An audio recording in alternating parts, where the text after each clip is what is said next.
আমরা এখন আছি দরগাপুর 37 নম্বর সরকারি প্রাথমিক বিদ্যালয়ের সামনে। এখানে পাশে আছে ফুরকানিয়া মাদ্রাসা, দরগাপুর ফুরকানিয়া মাদ্রাসা। এই মাদ্রাসাটি মৌলানা বজলুর রহমানের নামেই এই মাদ্রাসাটি, এবং উনি প্রতিষ্ঠা করছে বলে আমরা জানি। এই মাদ্রাসার বয়স আনুমানিক কত বছর?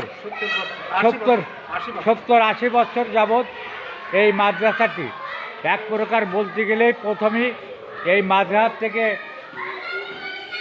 এলএম শিক্ষা চালু বলতে গেলেই সর্বপ্রথমে এই মাদ্রাসাটি দরগাপুরে স্থাপিত হয়।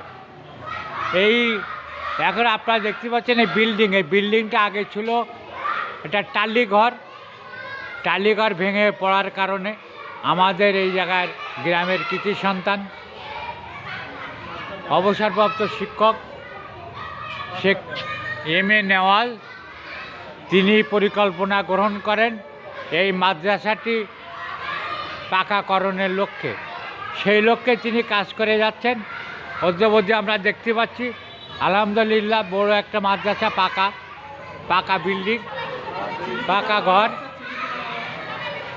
আজকে আমরা এখানে এসেছি যে এখানে চিলেকোঠা তৈরি হবে। এই চিলেকোঠা না থাকার কারণে মাদ্রাসার ভিতরে পানি ঢোকে, তাতে ছেলে মেয়েদের লেখাপড়ার খুবই অসুবিধা হয়। সেই কাজ চলছে, আমরা সেখানে আছি। আপনাদেরকে দেখাচ্ছি তার ভিতরের অংশ। এম.এ. নেওয়াজের একান্ত প্রচেষ্টায় এই ফুরকানিয়া মাদ্রাসা, উনি বিভিন্ন জায়গার থেকে লোকের কাছ থেকে অনুদান নিয়ে এই মাদ্রাসাটি উনি দাঁড় করিয়েছেন।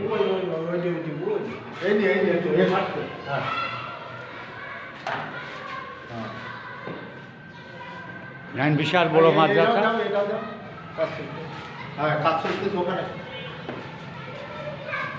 এই আছে সিঁড়ি, উপরে ওঠার জন্য সিঁড়ি। এই সিঁড়ি আজকে কাজ হচ্ছে। এই সিঁড়ি বৃষ্টি হলে সিঁড়ি দিয়ে পানি নিচে যায়, ছাত্রছাত্রীদের লেখাপড়ার খুবই অসুবিধে হয়, বিদায় আজকে এই সিঁড়িটাই করা হচ্ছে। আমার এই ভিডিও যারা দেখছেন, আমি অনুরোধ করব, যদি কেউ আর্থিক সাহায্য সহযোগিতা করতে চান তাহলে আমাদের নেওয়াজ সাহেবের সাথে আপনারা যোগাযোগ করতে পারেন। যদি কেউ আর্থিক সাহায্য করতে চান তাহলে নেওয়াজ সাহেবের সাথে যোগাযোগ করতে পারেন।